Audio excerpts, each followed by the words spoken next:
Вітаю, шаноўнае спадарства, вы на сумесным стрыме радыёрацыі канала Пара. Гэта прамы эфір, і сёння з намі на прамой сувязі заснавальнік Белага легіёна Сяргей Бульба. Сяргей, вітаю. Добрый вечер. Ну што ж, паважаны гледачы, я нагадаю, мы працуем у прамым эфіры, таму калі ёсць пытанні альбо з'явяцца падчас нашай размовы, калі ласка, пішыце іх у чаце пад гэтым відэа. Ну што ж, Сергей, давайте пачнем з першага пытання. Беспілотнік трапіў у беларускі аўтобус на тэрыторыі Расіі. Пацярпелі некалькі беларускіх дзетак. Адна жанчына загінула, прапаганда адразу пачала казаць, што гэта украінскі дрон, вінаватыя украінцы. Лукашенко сёння таксама заявіў, што гэта быў украінскі дрон, але там нейкае расследаванне праводзіць. Давайте мы паслухаем ваше меркаванне. Што вы думаеце па ўсёй гэтай сітуацыі? Ну, ситуация, глядите, я почал трошку ранее, з моменту, коли Лукашенко попросил прощения в Зеленское. Я так разумею, вот эта кропка адліку, до якої треба стартовать. Москва не стала долго чекать, яна вельмі хутка адрэагавала. То бок, відаць, у іх давно уже накіпае на союзничка на Лукашенко. Яны на яго ускладалі нейкія спадзяванні, а ён не выконвае тое, што ім трэба. То, адпаведна, яны вырашылі дзейнічаць як бы так, як яны лічаць патрэбным. Я ўжо сутыкнуўся з тым, што падрыхтаваная, непадрыхтаваная, не ведаю, у беларускіх сацыяльных сетках ужо пайшла хваля нейкіх карцінак, што, маўляў, беларус бей бандераўскую мразь, что-то такое. То бок это трэба разумець, што это одно и тое ж псо, і псо, прычым это самае расійскае. Глядзіце, там, калі пачаць разбіраць тэхнічныя нюансы, менавіта па аўтобусу, які нам паказалі, калі б яны яго не паказалі, то, дарэчы, было б, напэўна, для іх лепей. Таму што тады б кожны сам сабе дадумываў, нешта дамалёўваў. А так мы з вами бачым, што работала абсалютна невялікая колькасць выбуховых рэчыва. То есть, то бок тое, што паведамляе Россия, что это БПЛА самолетного типу. Самый маленький БПЛА самолетного типу несе минимум у тротиловом эквиваленте 3 килограмма. То бок, а тут мы бачим с вами, 3 шибы выбиты и все, да. То бок явно это ФПВ работала, те нечто такое дробное зусім. Больше того, глядите, вот калі б это было реальное БПЛА самолетного типа, то там бы от автобуса было б на ім відаць, что это реально выбухнуло вельмі моцна. А так это некое такое кропкавае, мэтавае. Ну и Россия, видать, адразу скарыстоўвае ў сваіх мэтах. Глядзіце, Лукашенко, что в принципе заява-то яго таксама хитрая, что, маўляў, вот мы разберемся, лепш самі прызнавайцеся. Ну и тут же, видать, для Москвы ўсё ж таки адразу подписывая, что типа, украинцы вытанкали, что трымаецеся, да, это мы ведаем, что это вы. Хотя никто не ведает, что это яны. Ну, але ж Лукашенко и ўсё ягонае атачэнне гуляе по российских правилах. Глядзіце, адразу беларускі МЗС выставіў ноту пратэста да Украины. Я нагадаю, калі з беларускага боку ляцелі ракеты, памятаеце, іх тады ці то 720, недзе столькі налічылі, да? І я заўсёды тады цікавіўся, чаму Украіна, украінскі МЗС, чаму ён не выказвае, дзе ягоныя ноты. То бок Украіна, як бы так, з разуменнем ставілася, што беларусы тут усё роўна ні пры чым, таму дарма не трэба, як бы так, ацвяляць это МЗС беларускі. А вот зараз беларускі МЗС як бы адыгрывае па поўнай для Москвы, для того, каб паказаць, як яны абураныя. Глядзіце, а ўнутры тэндэнцыя, я так зразумеў, частка, то бок метадычка поступила ідэолагам не адна і тая ж. Некаторыя, напрыклад, і сам Лукашенко пачаў закідываць, типа, чаго паехалі, маўляў, у Расіі вайна, чаго туды пасунуліся, дома трэба сядзець. Что, маўляў, дома хапае футбольнага поля, что это трэба ехаць на край свету, каб футбол пагуляцца. Дарэчы, забаранілі ж сённяшняга дня, забараніў выязджаць дзецям за межы Беларусі без там нейкай патрэбы. Да. То бок усе разумеюць практычна, што это расійская правакацыя, але ж, як бы паказваюць пальцы на Украіну, таму што Расіі так выгодна. І беларусы, натуральна, паколькі залежныя ад Расіі, то як бы так ківаюць у бок Расіі. Сергей, ну вось літаральна некалькі тыдняў таму там з вашай дапамогай была раскрыта правакацыя, якая планавалася таксама, калі не памыляюся, ў Мазыры. Вось і тут літаральна праз некалькі тыдняў адбываецца вось такое. Ці чакаць нам і надалей якіхсьці падобных правакацый, ці гэта будзе залежаць ад таго, што скажа Лукашенко ў адказ вось на гэты падрыў аўтобуса, які адбыўся? Ну, глядзіце, ну тут же ж разлічана зноў-такі на тое, што беларусы абурацца, беларусы як бы так перавараць у сабе ўнутры, і это выплеснецца, калі будзе чарговая правакацыя расіян пад выглядам, што это зрабілі украінцы, то быццам бы это мусіць накапіцца, і беларусы мусяць памяняць сваё стаўленне да удзелу Беларусі ў вайне супраць Украіны. То бок я так разумею, што это будзе ланцужок. Сапраўды нам удалося прадухіліць, і я асцерагаюся, што это была такая сур'ёзная, вельмі сур'ёзная правакацыя, таму што я нагадаю, у Мазыры па лініі міністэрства здраваахвярнення пачалі выладкоўваць барадатых санітараў чамусьці. Барадатыя санітары, як бы так дзяўчаты заўважылі, што чамусьці яны пастаянна ездзяць з пісталетамі. Потым як бы так паспрабавалі разгаварыць этих санітараў, не гаваркі, а вот як бы так з дзяўчатамі наадварот рассталі і пачалі, прызналіся, што вагнераўцы, да. Толькі вот пытанне, чые это вагнераўцы? Это тыя вагнераўцы былі, якія легалізаваныя ў Беларусі, якія засталіся? Ці это ўсё ж такі вагнераўцы, як бы так, маскоўскай пашлыбу, ці это свабодныя электроны, якія засталіся ні туды, ні сюды? Таму што, глядзіце, другі вельмі такі сур'ёзны сімптом было тое, што багата, это не толькі ў Мазыры, багата куды завезлі бы то самае перфатран, это птушны кроў. Я нагадаю, это птушная кроў, это без плазмы, яна захоўваецца замарожанай, яна не ўсім падыходзіць, але ж яна як бы так, ну вот у якасці першага сродка менавіта пры вялікай колькасці параненых прымяняецца. Але ж от барадатых санітараў мы па Гомельшчыне па ўсёй праверылі, і аказалася, што яны толькі ў Мазыры. А тут, глядзіце, якраз магло вот адбыцца тое, што, скажем так, прылеціў бы нейкі беспілотнік з незгараемай візіткай Яраша на барту, да. Сказалі б, што это украінскі, але ж прылецеў бы ён, напэўна, па мазырскаму НПЗ. Вот вам сур'ёзнейшая правакацыя, якая б, як русакі спадзяваліся, магла б усё ж такі беларусаў падштурхнуць да нянавісці да украінцаў. Так што вот, калі маеце это самае, вот нашы слухачы, калі маеце нейкую інфармацыю, то калі ласка паведамляйце, магчыма, нам удасца разам з вами ўсё ж такі прыдухіліць Беларусі уцягвання ў вайну. Я нагадаю, што Беларусь у нас адна, незалежна ад таго, мы зараз у межах Беларусі ці па-за межамі. Ну, я таксама нагадаю, паважаны гледачы, што гэта сумесны прамы эфір радыёрацыі і канала Пара. Таму калі у вас ёсць пытанні, пішыце іх у чаце пад гэтым відэа і, канешне, стаўце падабайкі і падпісвайцеся, калі для вас гэта бяспечна. Нагадаю, што мы ў прамым эфіры, самыя цікавыя пытанні я агучу.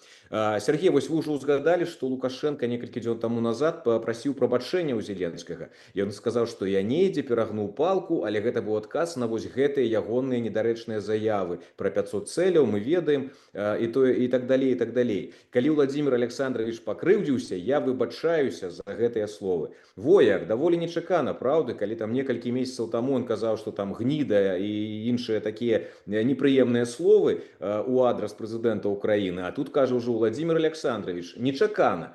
А гэта што было? Сергей, гэта вось што было за такое выбачэнне? Євген, я б знову підсумувавши не з пробачення, ні на пробачення, акцентував увагу на тим, що Лукашенко полюбив апошнім часом це довге інтерв'ю, де він може, скажімо так, донести, якби так, у довгім тексті, як кожен зацікавлений, у ким Лукашенко зацікавлений, мог знайти некий фрагмент для себе. От глядите, наприклад, у арабах, вот этот артикул з Лукашенком, быў, скажем так, титраваны абсолютно інакш. То бок іх якраз зачапіла, яны пачулі, і яны так і напісалі, што Лукашенко сказаў, што тое, што адбываецца ў сектары Газа, это геноцид.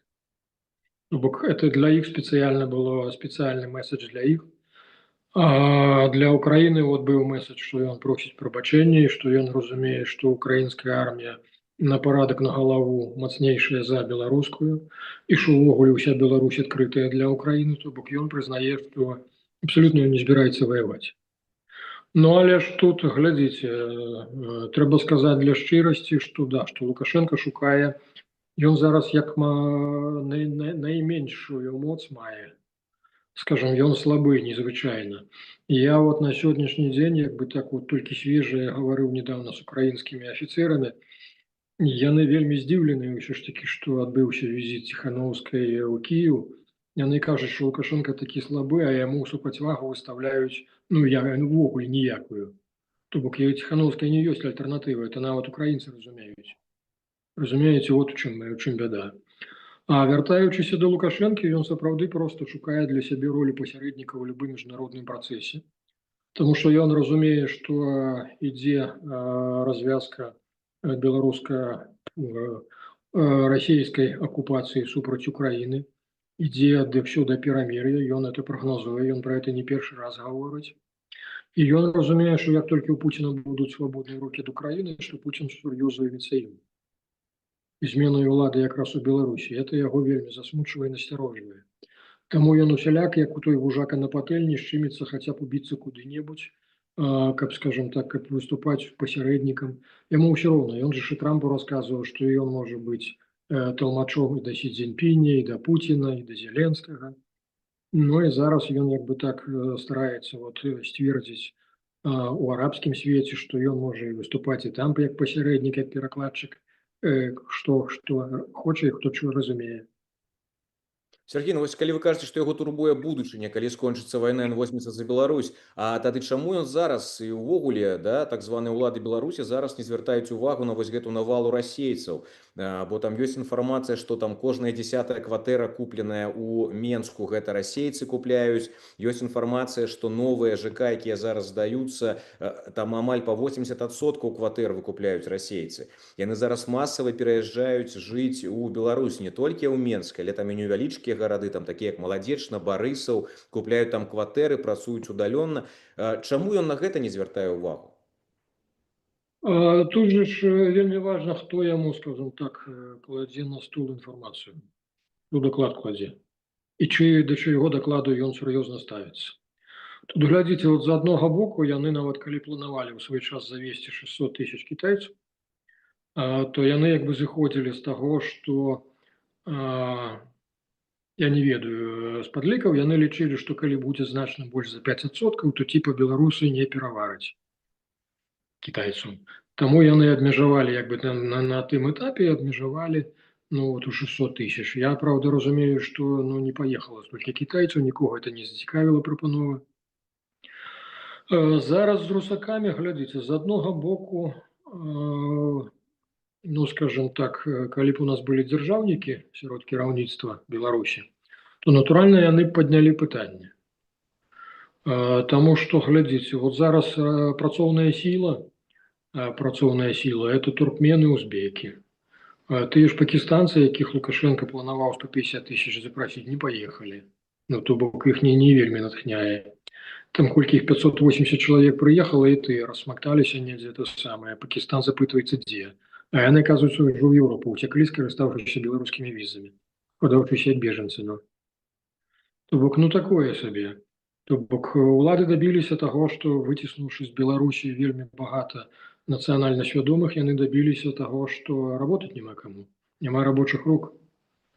І таму яны сутаргава шукаюць.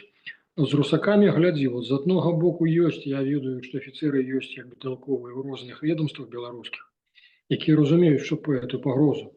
І што калі іх сапраўды як бы так набярэцца адсотак этих свежа наехаўшых, я не маю на ўвазе тых рускіх па нацыянальнасці, якія жывуць у Беларусі некалькі пакаленняў, то я вам скажу, што я багата ведаю, у каго з гэтых рускіх сем'яў уже дзеці давно записываются беларусамі, нормально, гарманічна сябе пачуваюць беларусамі і маўчаць, што яны рускія. А я маю на ўвазе якраз этих свежа панаехаў. Якраз і мінчукі жаляцца, што яны нахабныя, яны такія разбэшчаныя, маўляў, на грошы прывыклі, што яны маюць вялікія грошы, то можна здзекавацца ў тым ліку і з беларускай мовы, і ўвогуле з беларусаў здзекавацца. Такое сабе. Так вяртаючыся да таго, што тут вельмі важна, хто, скажем так, заносіць даклад Лукашэнку на стол. Одна з канцэпцый ёсць таго, што да нас едуць якраз тыя багатыя расіяне, якія жывуць на дывідэнды, то бок яны потым понакуплялі акцыі там розных, скажем так, паспяховых на сённяшняй рознай ступені паспяховасці, як бы так кампаній, і жывуць на гэтай адсоткі, то вот Лукашэнку якраз падаюць у тым ліку і камітэт дзяржбяспекі, да, про тое, што это вельмі пазітыўны працэс, што это якраз едуць людзі з грашыма, і што это вельмі цудоўна, і нам нацыяналізм не трэба, таму што нацыяналізм это кепска. А мы вот такая вот держава корпорация, добро усім, як бы так, хорошим людям. Да, да, да. Ну, это вот, калі мы узгадаем, недавно было интервью з Ліпсісом, ён прыкладна пра, ну, не ён першы пра это гаворыць, што калі Беларусь у стане якраз выцягне на сябе расіяны, тых, якія зарабілі, як бы так, вялікі, зарабілі, накралі, там, я не ведаю, рознай ступені, як бы так, справядлівасці тыя грошы. Але ж тым не менш, калі яны перабяруцца ў Беларусь, то для Беларусі это вельмі пазітыўна. Што тут пазітыўнага, я не ведаю. Таму што, глядзіце, Лукашенко за 30 гадоў свайго кіравання не змог стварыць нацыю. То бок, падобна, вот, гледзячы на вот сённяшні гэты канцэпт дзяржавы як карпорацыя для нейкіх заможных людзей, то бок, это яны не спрабавалі рабіць нацыю, вот у чым сэнс. Для іх усё беларускае, это як бы так не сваё, это чужое. Таму, разумееце, ну, як уже за 30 гадоў, вот, маючы такую гісторыю, як у нас, з Вялікім княствам літоўскім, з полацкім княствам, як бы з гронвальскімі бітвамі, з усім, ну, цэлыя такія пласты гісторыі, што на этом уже нацыю можна падымаць. Не. І тое ж самае датычыць бізнеса. Хто замінаў, хто замінаў, як бы так, развіваць свой бізнес? Хто замінаў скласціся свайму беларускаму алігархату? Я памятаю, калі вот у 90-х, узгадайце ж, было сярод бізнеса, як бы так, нормальных і свядомых, таго ж Палюховіча узгадваю, з Дайновай, як бы так багата было тых, хто мог развіцца і мог стаць, як бы так, нацыянальнай магнатэрыяй. Хто не даў это зрабіць? Ну, хто? Той самы, да, хто баіцца ўсёй. А вот зараз яны запускаюць этих чужых людзей з чужымі грашыма, у спадзяванні. Ну, мы ж з вами бачым, што лукашэнкаўскі праект не самаакупаемы. То бок, вот сённяшняя Беларусь, як одно вялікае прадпрыемства, яна не самаакупаемая. Вот у чым бяда. То бок, вот это перакос на утрыманне, скажем так, сілавога блоку, які абсалютна не патрэбны. Нам не патрэбна Міністэрства ўнутраных спраў у 2 разы большае, чым Міністэрства абароны. Я нагадаю, што Міністэрства абароны звычайна адпавядае за вонкавы перыметр, а Міністэрства ўнутраных спраў якраз пільнуе тушку гэтага кіраўнічка ад свайго народу. Так вот, у нас тушку пільнуе ў 2 разы болей, чым ад вонкавых ворагаў. Мус у нас каля 130 тысяч, а Міністэрства абароны каля 65. То вот этой перакосы, яны як бы так і забіваюць усё, што беларусы, як бы так, мы прывучаныя, як бы падаткі плаціць, усё нармальна, законапаслухмяныя, але ж это яўна не хапае. І глядзіце, зараз Расія грошаў не дае, ужо пра гэты крэдыт на імпартазамяшчэнне, які там Пуцін абяцаў недзе, ужо, напэўна, ну, летні 1,5 гады, трошку меней, да, то зараз яго ўжо нават не абмяркоўваюць. А Лукашенко адбегаў усе краіны, і азіяцкія даступныя яму, і афрыканскія, і ўсё, што заўгодна ў пошуках грошай, натуральна, ён не знайшоў нікога, хто стане ўкладаць у ягоную сённяшнюю эканоміку. Таму я паўтаруся, зараз Лукашенко як ніколі слабы, да, от словамі украінскага афіцера. А яму выставілі ў альтэрнатыву як бы ніякую.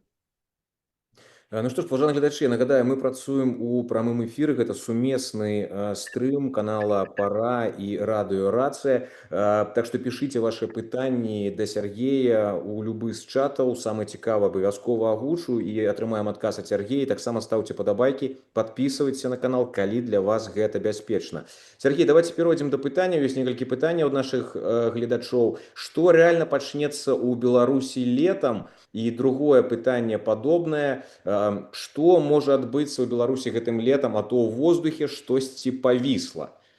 Ці ёсць у вас адчуванне, што штосьці летам павінна адбыцца? Ну, не летом, я думаю, што не хутчэй, чым восень. Можа, нават і пад зіму. Таму што сур'ёзна, калі вот зараз глядзіце, вот сённяшнее масіраванае, што украінцы ўсё ж такі навучыліся абдурваць расійскую супрацьпаветраную абарону, Яны ж раней не маглі перагрузіць, таму што на Маскве было засяроджана дуже багата сродкаў супрацьпаветранай абароны. А вот украінцы ўсё ж таки падабралі алгарытмы, як прабіць тыя дзюрачкі. Прычым мэта накіравана, глядзіце, яны ж не лупяць па ўсёй Маскве, як это Расія робіць. Яны ж лупяць мэтава па Капотні па той ж, менавіта па НПЗ, а я нагадаю, што ў Капотні НПЗ вельмі такі значна сур'ёзны. Вот наши два НПЗ разом белорусские, яны за год перапрацоўваюць недзе 18, ну, может быть, 19 до 20 миллионов тонн. А один завод у Капотні НПЗ толькі перапрацоўвае 12 миллионов. То бок, разумееце, калі вот зараз завод у Капотні выведзены са строю, скажем так, то ну, русакі яго хутка не адновяць. І глядзіце, адразу прэзідэнт Зеленскі выйшаў з прапановай да Пуціна, что давайте заключать мирное погоднение, потому что мы протягнем. Тут не все так просто, тут трэба таксама разумець, что за зіму Россия нанесла вельмі сур'ёзныя страты для украинской энергосистемы, этой теплоэнерго.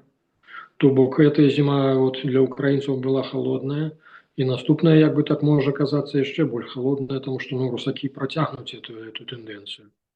Але ж ну вот зараз тое, што зрабіла Украіна, калісьці, разумееце, вот з часоў Наполеона, Гітлера лічылася, што Расію заваяваць немагчыма за якраз вот этой вялізнай тэрыторыі. То зараз якраз вот эта вялізная тэрыторыя, яна робіцца наадварот як праклён. Паспрабуйце ўпільнаваць усю эту вялізную тэрыторыю.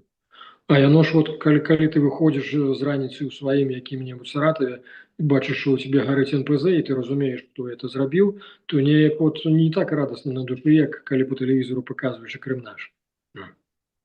Вось, Сергей, вы, дарэчы, узгадалі пра гэтыя пылаючыя заводы ў Расіі, у самой Маскве ўжо вось 2 дні яны палаюць. Ці ёсць вось гэта такім, знаеце, сігнал і для таго самага Лукашэнкі, які там да гэтага 4 гады казаў, што зараз там 2-3 дні, некалькі тыдняў, 2-3 месяцы, а тут ён вот літаральна пазаўчора сказаў, што ну не, мы, напэўна, у нас не атрымаецца выстаяць, калі Украіна пойдзе, у нас такая вялікая мяжа, і вось 500 цэляў там яны ўжо вызначылі, і тут там літаральна праз дзень пачынаюць гарэць НПЗ у Маскве. Ці захваляваліся ў Менску пасля гэтых атак? У Менску давно захваляваліся. У Менску давно бачаць, як гараць НПЗ это зараз у Маскве, а тыя ж удары по Піцеру. Калі глядзіце, калі іміджава для Пуціна, ён праводзіць эканамічны форум, а тут бац, як бы так гарыць под Піцерам, да.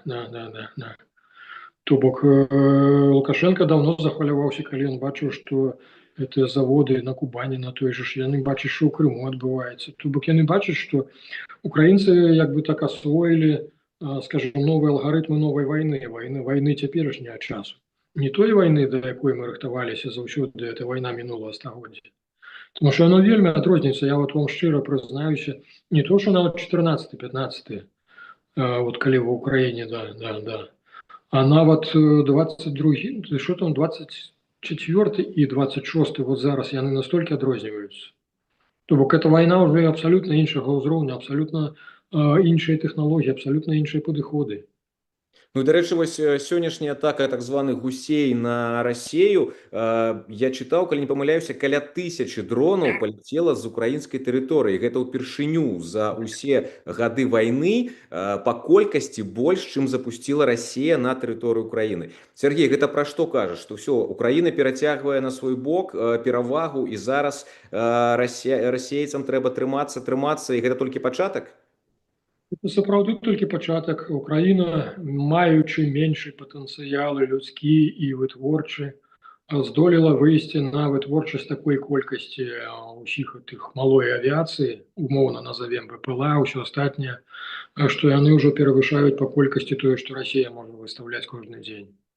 Это раз. Другое, глядзіце, Украіна вяла падрыхтоўчыя. Я яшчэ у мінулым годзе казаў, што Украіна рыхтуе вызвалення Крыма прыкладна по такой же методыцы, як гэта хацелі русакі з усёй Украіны. Яны ж спадзяваліся, калі яны выносілі якраз энергасістэму украінскую зімой, яны спадзяваліся, што украінцы самі падымуцца і патрабуюць ад Зеленскага типа завяршай вайну, здавай, што там это Путін патрабуе, бо мы ўжо акалелі. А вот зараз, глядзіце, я яшчэ летась звярнуў увагу, што мэтанакіравана Украіна выбівае расійскі флот, Российский флот уже стал это сухопутным, по сутности, в процессе эволюции, да, выжить хочется. Раз. А другое, як бы так, что Украина мэтанакіравана выбівала супрацьпаветраную оборону Крыма. То бок это ўсё сведчыла пра то, што ідзе падрыхтоўка да чагосьці сур'ёзнага. Зараз глядзіце, у прынцыпе, з прызнаннем таго ж Мадзяра, усіх астатніх, ды не толькі, я так разумею, што ўжо багата хто, нават я, это самы Белецкі з сваім этим Азовам, а яны ўжо асвоілі это самае, яны кашмараць русакоў на адлегласці ўсю іхнюю лагістыку 50-100 кіламетраў і нават болей. То бок русакі не могуць нават зараз нармальна падвесці боезапас, боекомплект, тому что все это простреливается украинскими дронами. И вот зараз, калі глядзіце, зараз апошні для того, каб з Крыма зрабіць паўвострава, зрабіць востраў, дастаткова гахнуць мост. Раней не было таких сродкаў, як бы так былі пагружныя дроны, якія максимум маглі несці на плячах там каля сотні кілаграмаў, але ж это было мало. И вот литерально, як бы так днями, так Украина похвалилась, что завершила выпрабаванне. Причем ён, як бы так, може ісці на глубине 40-60 метров, то бок его с поверхни ніяк не заўважыш. И може ён несці до 1000 килограммов в эквиваленте тротиловым, да. А 1000 это уже опоры моста, калі мэтанакіравана яшчэ некалькі разоў, то лясніца, то и Крымский мост. И Крым застанецца не толькі без вады, як яны там плакаліся, але ж і без армейскага забеспячэння, да і ў прынцыпе без цывільнай, без ежы. Таму што багата, мы ж разумеем, што Крым сам не вельмі это самае вырабляў харчовыя прамысловыя тавары, і ўсё это в асноўным шло з Расіі. То зараз усё это будзе перапынена, і Крым сапраўды астанецца як востраў. А узгадайце, калі Украіне ўдалося, як бы так, мы ўсе збоку паглядзелі, нам падалося як бы так лёгка, калі Херсон русакі пакінулі. А яны пакінулі, таму што якраз лагістыка была адрэзаная. То бок яны зразумелі, што яны застануцца ў мяшку, і прычым без магчымасці папоўняць запасы. Вот тое ж самае зараз можа з Крымам адбыцца. Сергей, вось ёсць пытанне якраз ад нашых гледачоў. Кажуць, што у маскалёў дэфіцыт ракет супрацьпаветранай абароны. Я вось таксама хацеў вам задаць пытанне, а вось дзіўна, яны сцягнулі ў Маскву там дзесяткі, сотні панцыры, нейкія там яшчэ, яны нейкія новыя там сродкі распрацавалі супрацьпаветранай абароны. Але як мы бачым, гэта не працуе. Чаму? Сапраўды не хапае ракет? Ён сапраўды не хапае. Яно так і ёсць. Тому що, глядзіце, запасы ж абмежаваныя, як бы так, ніхто не разлічваў на доўгатэрміновыя войны. Вот глядзіце, той же Трамп, напрыклад, у вайне з Іранам, ён таксама скарыстаў практычна запас, я не ведаю, на колькі гадоў наперад. Так что, а у русакоў што? Панцырь, это, в прынцыпе, это ствольны, это кулемёты. Раз. Другое, это самое, глядзіце, што ў іх 300, 350 з'явіўся нейкі прамежкавач, 400 зараз найбольш прымяняецца. Украина уже это проходила. Украина нават была подаставала со складоў савецкіх С-125, старыя гэтыя комплексы савецкія, якія яшчэ во В'етнаме ваявалі. А менавіта з-за таго, што не хапае ракеты, не хапае, як бы так, это ж сур'ёзнае, это самае, калі внутрь ракеты залезть, это вельмі сур'ёзны выраб. Там электронікі багата, там як бы так, это рулі элероны, гіраскопы, там адны гіраскопы чаго каштуюць, яны ж, это ж сур'ёзная рэч. То бок просто Россия не справляется с колькостью, спроба их не закупать, як бы северокорейские поговорывают, что яны подтягнули так само. Але ж, видать, там так само нема такого огромного запасу ракет. Тому это абсолютно реально. Зараз глядзіце, вот что поменяла, повторюся, логика вот цяперашняга дня войны, это тое, что приходится, як, напрыклад, американцы адпрацоўвалі ракетамі ад Пэтрыёта, якая каштуе под $1 мільён, адпрацоўвалі шахеда, які там, даруйце, каштуе там максимум от 15 до 50 тысяч. То бок где ты напасешься этих ракет от Пэтрыёта?